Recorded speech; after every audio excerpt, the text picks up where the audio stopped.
幾多淤血出嚟，就係呢啲塞住咗。哇！你嗰啲筋啊，你嗰啲膝頭痛啊！幾犀利喂！點係靜脈啊？啲靜脈啊！嗰啲係耳鼓噶嘛？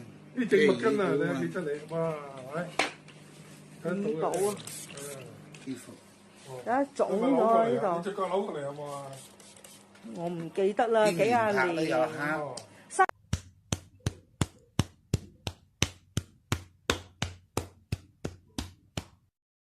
而家做好咗一隻腳啦，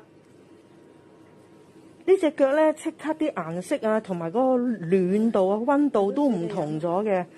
呢個膝頭哥咧仲係凍冰冰嘅，但係呢個咧就暖嘅、熱嘅，即刻有嗰個效果出嚟啦。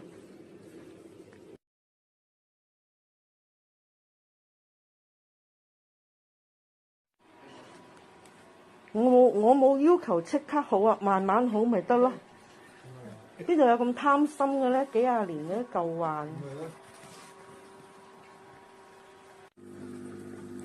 浸緊腳啊，花椒薑，成身出汗啊！而家越深色嗰啲地方，即係嗰啲淤血堵塞住，好犀利啦。咁上邊呢啲積住咗，下邊呢啲唔通，咪有好多淤血咯。咁我而家拍晒嗰啲沙出嚟，等嗰啲氣血行翻，個膝頭咪會熱翻咯。呢啲好犀利，長晒嘅，腳背嗰啲都係有翻啲熱氣啦。嗰兩隻腳